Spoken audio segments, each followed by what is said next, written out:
এই জন্য দেখবেন অনেকে বলে আমি নামাজ রোজা না করলেও কি হবে, আমার ভিতরে নবীর প্রেম আছে। আর রসুল কয় নামাজ পড়ো আমার জান্নাতে কাছাকাছি থাকো।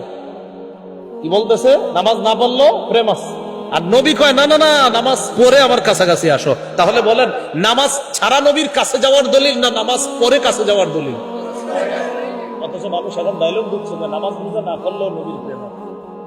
নবীর প্রেমের দলিল লাগে না। ওয়াহাবিরা বলে নবীর প্রেম কি জিনিস।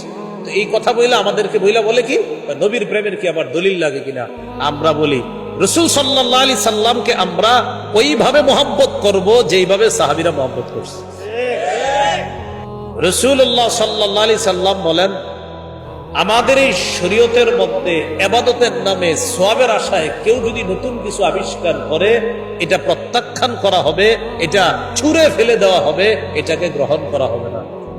বলেন আমার সাথে সবাই বলেন আমাদের, বলেন আমাদের ইসলামী শরীয়তে কেউ যদি ইবাদতের নামে সওয়াবের আশায় নতুন কিছু আবিষ্কার করে, এটাই বেদাত, এটা পরিত্যাজ্য। এটা কি বলেন তো? এই সংজ্ঞাটা সবাই মুখস্থ রাখতে পারবেন না।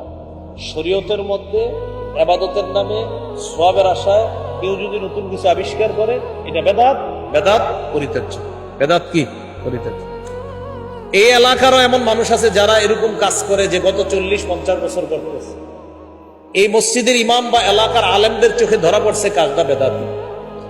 আপনাদের কোন মুরব্বীকে যদি ওই আলেম বলে কাকা এই কাজটা কিন্তু বেদাত, তখন আপনাকে বলার পর আপনি প্রথমে রাগ না হয়ে বলবেন হুজুর আমার একটু বুঝাই দেন, আসলে এটা তো বেদাত, আপনি যদি বুঝাই দেন আমি এটা করবো না। এই মানসিকতা রাখবেন। এটা রাখবেন না যে আমার দাদা তো 50 বছর এটা করছে তাই আমি করি।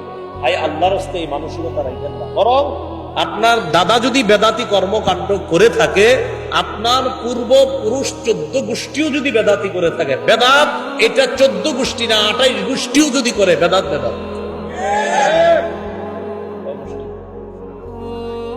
বেদাত যেই করে, আমার আব্বা করলো বেদাত, আমার দাদা করলো বেদাত, আমার 14 গোষ্ঠী করলো বেদাত।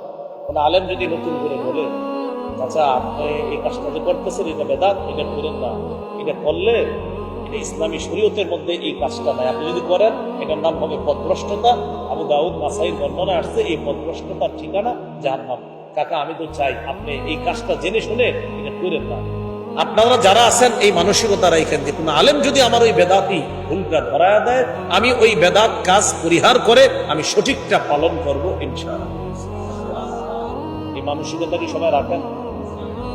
ইনশাআল্লাহ কালকেই তো বলবেন হুজুর আপনার সাথে